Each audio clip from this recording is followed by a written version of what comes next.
जैसा कि आप लोग देख रहे हैं कि अपने मामले पे सुनवाई लगातार चल रही है और काफ़ी हम लोग एक साल संघर्ष मतलब सिंगल बेंच को छोड़ दें और पहले के संघर्ष को छोड़ दें तो डबल बेंच में भी हम लोगों को ये करने में एक साल लगा। और जो हम लोग शुरू से इस पक्ष में रहे कि कोर्ट पे भी अच्छे खासे से ध्यान दिया जाए, जिसमें जो भी रहा हो, जिसकी जैसी अपने अपने तरीके सभी लोगों की सोच थी,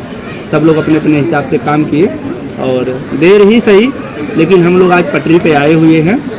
और हम लोगों का मामला पूरी आशा और उम्मीद, पूरा विश्वास है कि कल परसों में आर्डर रिजर्व हो जाएगा और हम लोग अपने जीत के तरफ बढ़ेंगे और जल्द स्कूल विद्यालय में होंगे। और आशा और पूरी उम्मीद के साथ फिर एक बार हम लोग आपको भरोसा दिलाते हैं कि हम लोग केस जीतेंगे और लड़ेंगे और जब जरूरत पड़ेगी तब लड़ेंगे। किसी भी तरीके का कोई बंटवारा नहीं, किसी भी तरीके की कोई खुरापात और चालाकी ना तो मेरे मन मस्तिष्क विचार में कभी रही है ना रहेगी आगे भी। और आशा और उम्मीद करते हैं कि आप लोग इसी तरीके पे और इसी विचार और इसी नियम कानून, इसी सिद्धांतों पे आप लोग भी साथ समर्थन देंगे। और जैसा कि आज की सुनवाई में जो हुआ है, बराबर मैं अपडेट किया हूँ, वहाँ अपने लोग भी गए थे तो वहाँ सूचना देते थे तो मैं बराबर कर रहा था कि हमारे वकील संदीप सर बोले हैं जो ठीक ठाक जो उनके बाद संभव लगी है, अपने हिसाब से पूरा प्रयास किए हैं जो भी बन पड़ा है। और उसके बाद जनरल के पक्ष की तरफ से बहस हुई है तो उन लोगों ने भी अपने तरीके का पूरा पक्ष रखा है जितना उनसे बन पड़ा है। लेकिन ये भी सत्य है कि हम लोगों का जो मामला फंसा हुआ है ATRE का ही फंसा है। तो ATRE पे अच्छी खासी हम लोगों की अपनी चीज़ें हैं, अपनी पकड़ हैं और अपने पक्ष में सारी चीज़ है। ऐसा नहीं है कि हम लोग नियम विपरीत या कानून विपरीत है या राष्ट्रीय पिछड़ा वर्ग आयोग या माननीय योगी आदित्यनाथ जी की जो कमेटी बनाई गई थी उसने जो जांच करके 6800 के लिए सुझाव दिया और राष्ट्रीय पिछड़ा वर्ग आयोग ने 6800 लिस्ट के लिए सुझाव दिया, इन सब के बाद ये लिस्ट आई हुई है। तो ऐसे में नहीं है कि ये कोई हवा में आई हुई है या हमारे पक्ष कोई कमज़ोर है, ठीक न, बशर्ते हमारे लोग हम लोगों को कमज़ोर करते रहे, गुमराह करते रहे, वो अलग बात है। खैर हम उन सब चीज़ों पे नहीं जाना चाहते हैं, लेकिन आज की स्थिति ये है कि हम लोग पूरे मजबूती से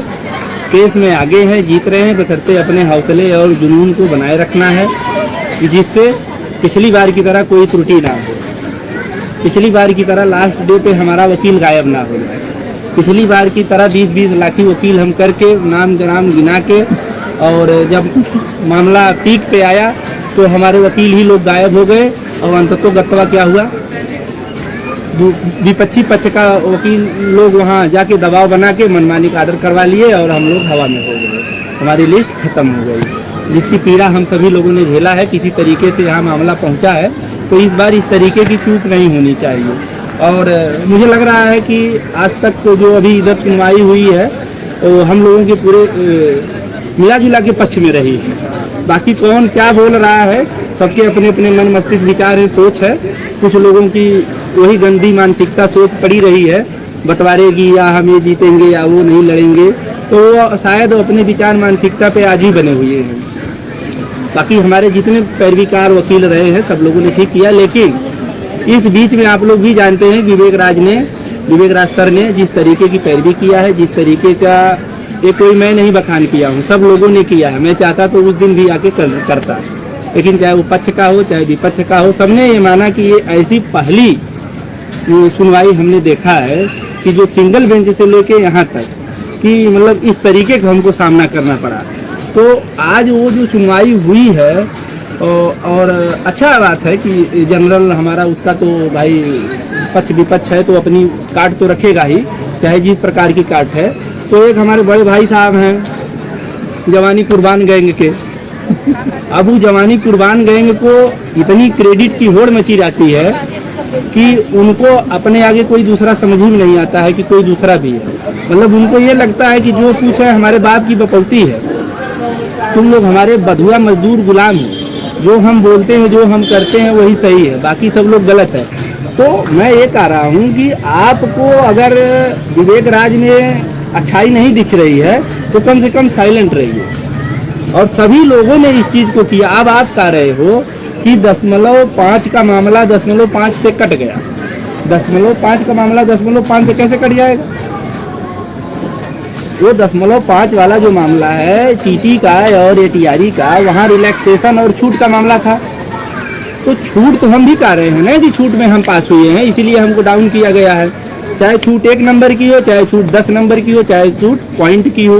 ये बात अलग थी। उस बात को हम लोगों ने रखवाया, इसी बात को आपको भी रखवाना चाहिए। अगर आप नहीं रखवाते हैं, आप इससे संतुष्ट नहीं हैं, तो कम से कम अपने लोगों को मनोबल डाउन ना करिए कि मतलब क्या चाहते हैं हम उस पर काउंटर ना दें, हम उसके लिए उसको ना करें, या आप ही सब कर लें,